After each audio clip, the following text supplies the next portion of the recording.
Hello there, season's greetings. My name is Francesca and welcome to this episode of The Digest. Now, every year, Zambia joins the rest of the world on December 1st to commemorate World AIDS Day. Now, the 2020 theme was "The future is our responsibility. Let's take action now." So, this documentary we're about to show you is derived from the fact that as a country, government has been championing the agenda of leaving no one behind. Yet, the voice of persons with disabilities is not being heard. Ever since the Leave No One Behind campaign started, issues of persons with disabilities such as access to transport, the health facility, treatment and care have not all been inclusive, more so for one living with HIV. Administrators might highlight policies, but implementation is neither here nor there, and the beneficiaries are not aware of the services entitled to them. Disabled and Living with HIV is a World AIDS Day documentary voicing out the strides and challenges persons with disabilities living with HIV and AIDS go through.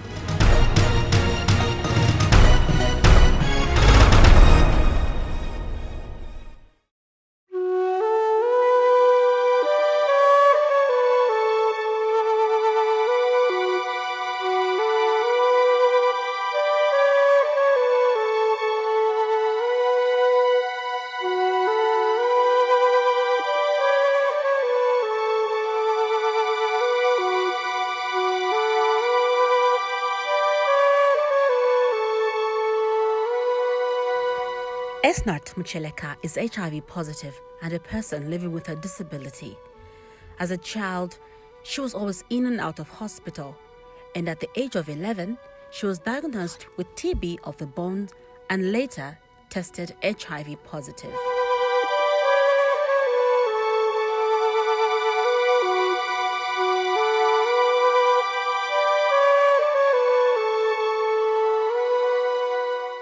So I was born from a family of three, and I'm the last born, the only person living with HIV. I would say my disability is a result of the TB of the bone that I had acquired when I was young. I discovered that I was HIV positive in 2005 when I had fallen. When I was playing with my friends, I had fallen, so I had fractured my left hip bone. So I was taken to the hospital and they had taken an x-ray on me. Then after taking an x-ray, in the x-ray it was discovered that I had an infection on my hip bone. Then the time I was going for reviews, checkups at the hospital, then I wasn't getting any better. So they had also advised my parents to actually take me for an HIV test. And then that's when I was diagnosed with HIV. And after being diagnosed with HIV, I was not directly put on the ARVs, the antiretroviral drugs. Then they started giving me Septrin then, because they were saying they could only put a person on treatment when their viral load has reduced. So I started taking Septrin. Then from then, about 3 to 4 months, I was on Septrin. Then they initiated me on ACT. At that time, your CD4 count was what? I had a very low CD4 count because I think the delay in starting treatment was actually expensive, because we used to buy ARVs then, and maybe that time there was no money for me to start treatment there and then I had delayed a bit until money was available. That's when I started taking my ARV. How long has it been since you were diagnosed? I've been on treatment for 15 years now.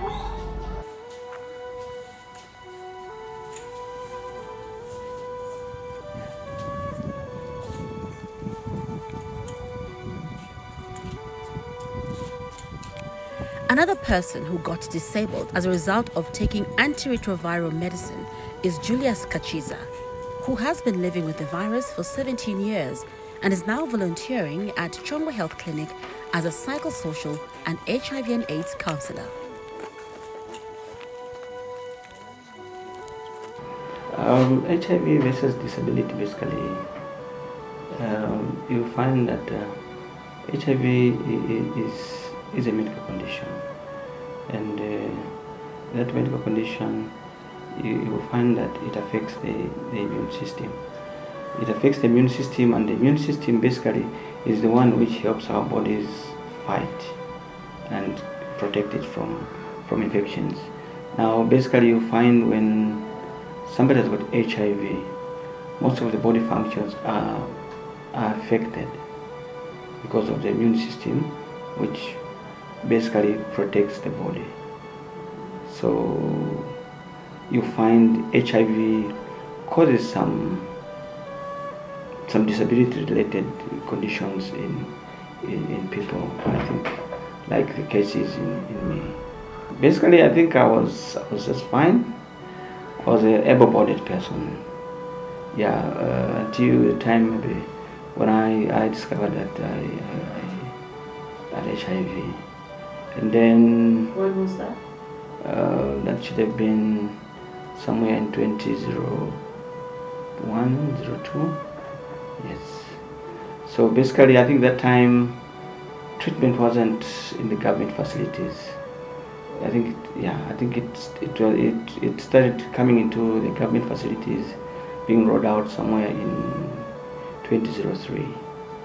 So I think by that time, as long as you're not controlling the virus, the immune system continues to be damaged and to be affected.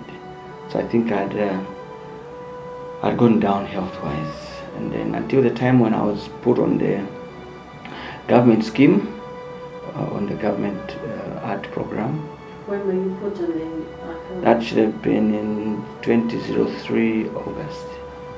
Yes. Yeah. So I think during that time, the drugs which were there, they are very different from the drugs which are here today. You find that the drugs which were there, nowadays there is that combination, the combination of treatment, like you put 3 drugs in one tablet. But that time you were given 3 single doses, whereby you take a single dose from each container.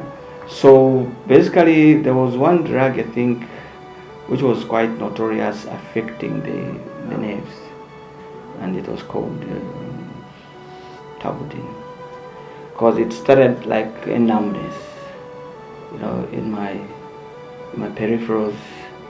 So basically the medical doctors were just saying it will be fine, you will go, they'll give you some medication for the numbness and the sensation, but not knowing that that condition, it's called neuropathy.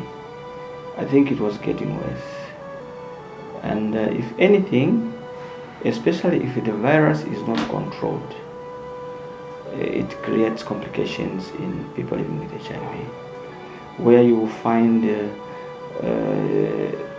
like in my case, there was a problem with adherence, for example. Adherence is whereby someone is not taking medication faithfully.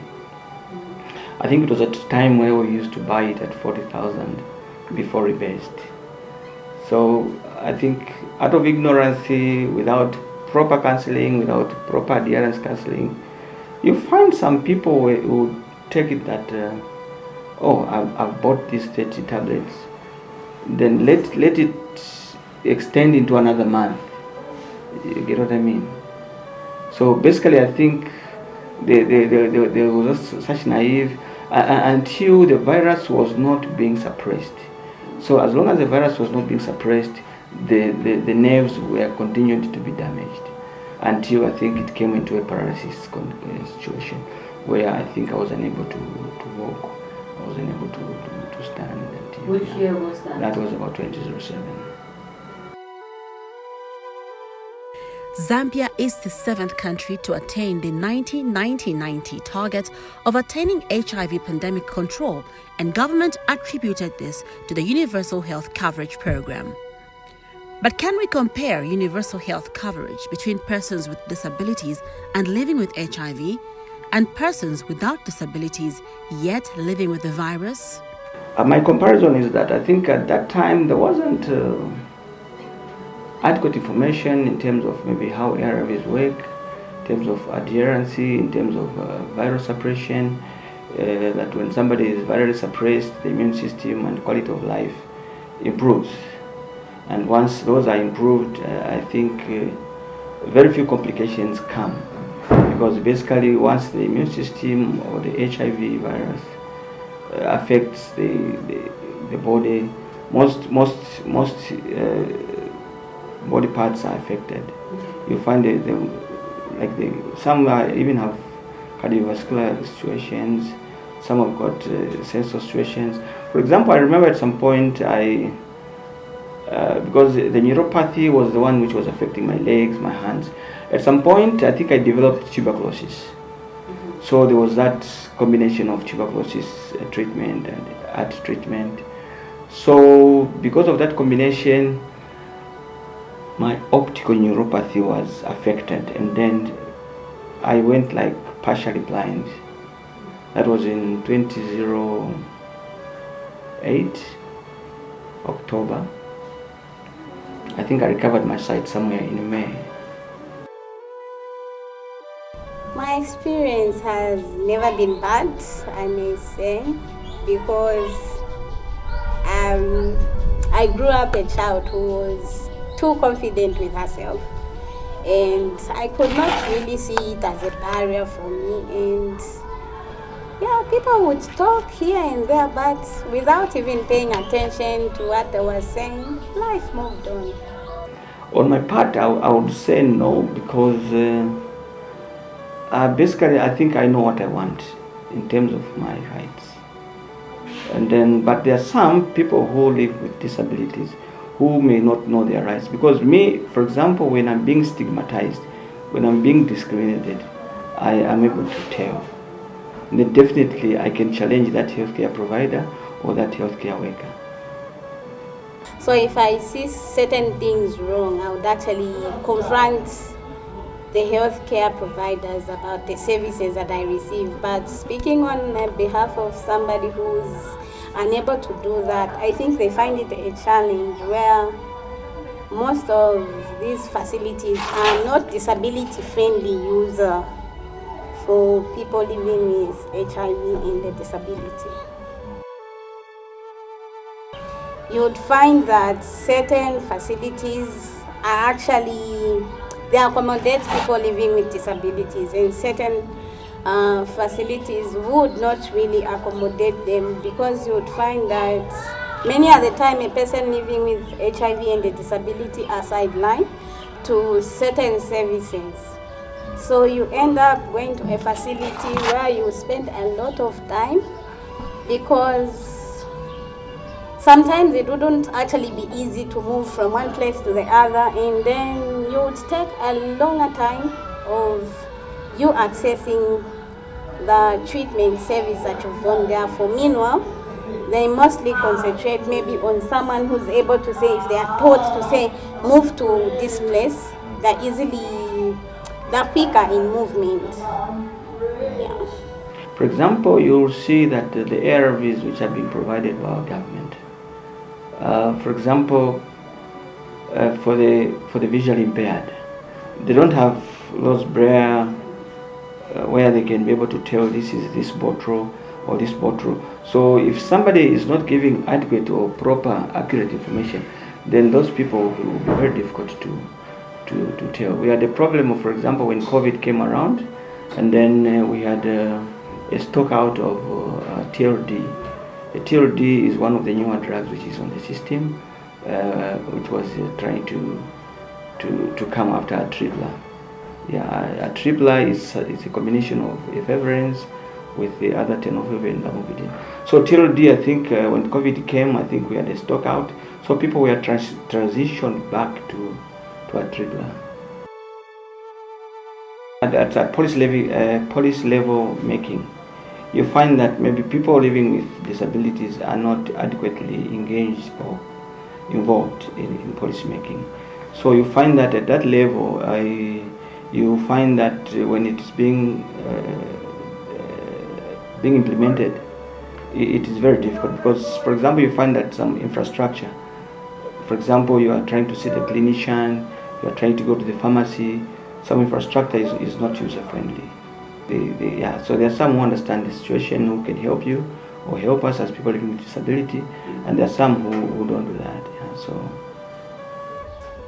I would say the Minister of Health would say they don't want to leave anyone behind, but they are never there in these facilities. That it's just a statement that they put across, but do not make a follow-up to actually ensure that it's being followed in these health facilities.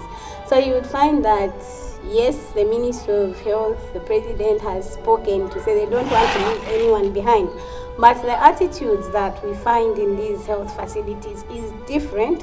Hence, certain people, more especially people living with a disability, they will actually feel left behind. Disability is actually on many parts. I will talk of the blind, the deaf. So I think it's not actually easy for one who's blind or who's deaf to walk in a facility and access those services, because you'd find that in most of our health facilities we don't have communication capacities for someone who's deaf or blind, because I would believe and say if at least they also introduced communication structures and to actually enable other people with disabilities, like usage of braille in clinics, that would actually help. Because at least if such services are introduced and I, who's blind, want to go and access that service, it's going to be very easy to actually read through braille, unlike them just speaking to me, maybe I can't even understand or hear what they're saying. So it's really hard for those kind of disabilities to actually access health services in facilities. And you'd find that most of the time such people would require other people to actually escort them there. And then we're also looking at the fact of confidentiality. Maybe I want to access a service that I don't want maybe my cousin, my parents, or anyone who's escorted me to know about it, but they'll eventually know about it because they'll have to be there all the time as I access these services, so it's not really easy.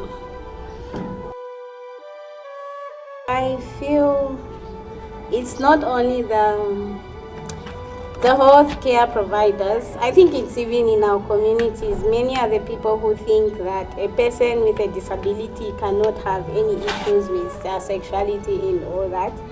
They feel that if this person is, or if this person has a disability, then they cannot engage themselves into sexual activities, or they cannot abuse drugs. Meanwhile, these things are actually on the ground, where a person with a disability would be abusing drugs, and these people are the most abused because people still feel they cannot stand up for themselves and talk for themselves because of their disability.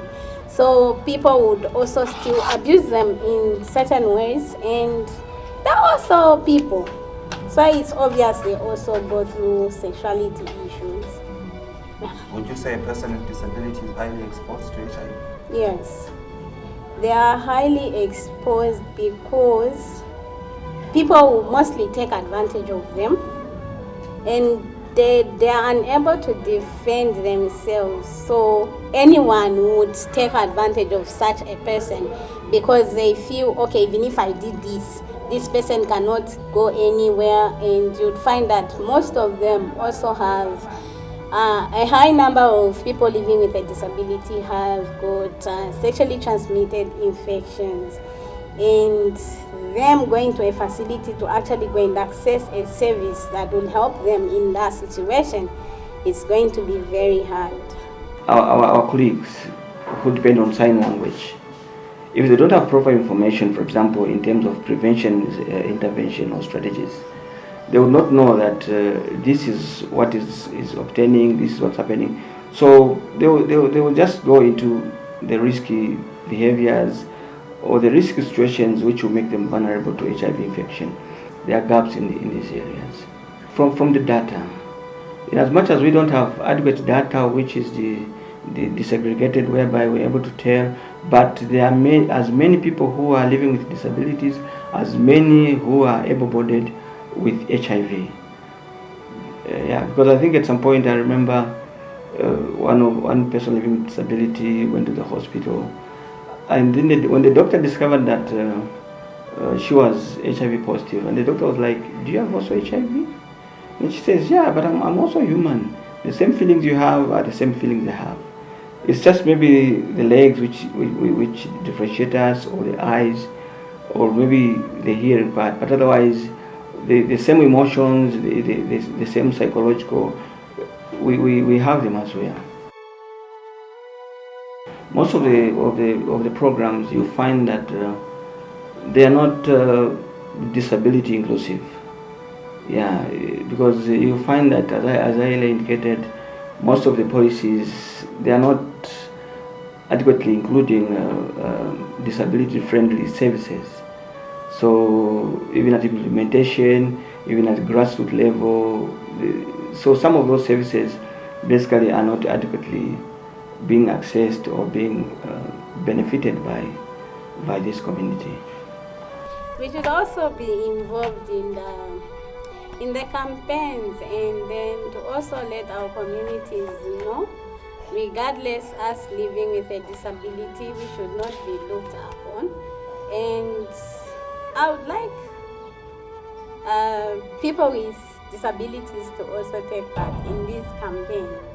In as much as we appreciate government and stakeholders for the effort they are giving to people living with HIV, especially those with disabilities, we would like very much for government to include people living with HIV in terms of participating in policy making, in implementation, so that at least the views of people living with disabilities in their various impairments, they are heard and they are included in policy making, such that even at implementation, in programming, they are also part and parcel of these services.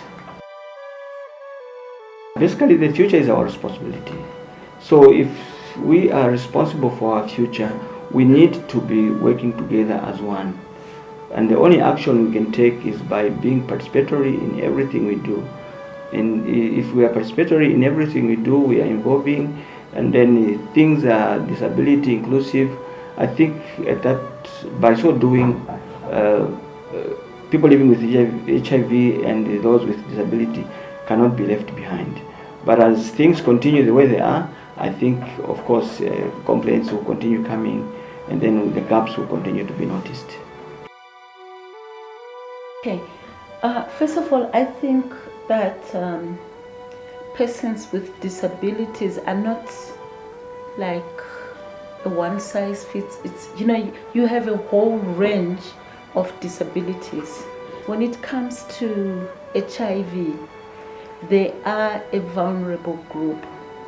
In fact, we in the National Strategic Framework, they are part of what we call key populations.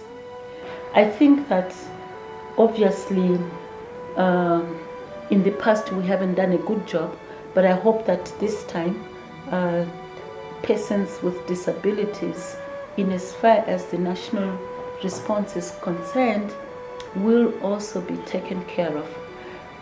As you know, in the Millennium Development Goals, the goals were very silent on persons with disabilities. In the Sustainable Development Goals, the main thrust is leaving no one behind.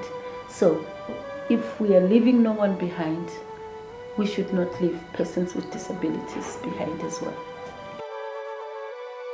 The 2020 December 1st celebrations marked the 32nd anniversary of World AIDS Day since the start of this important day in 1988.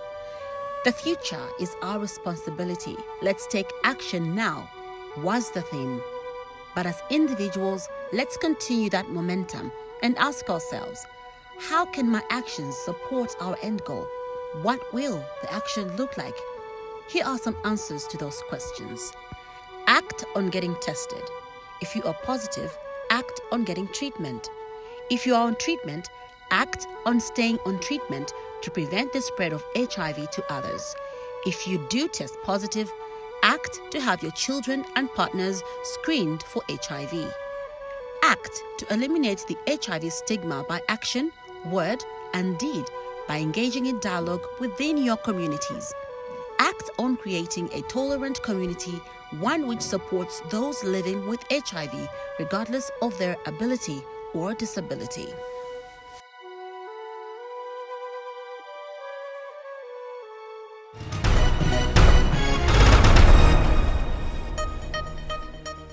We hope that this documentary has reminded us of the original purpose as to why we celebrate World AIDS Day: to unite the fight against HIV, to show support for people living with HIV, and to commemorate those who have died from AIDS-related illnesses without stigma or discrimination. That's all we had for you. Remember that we value your feedback. You can send us your feedback at documentaries@diamondtvzambia.com. From me, Francesca Piribanda, and my team, thank you for watching. Stay blessed.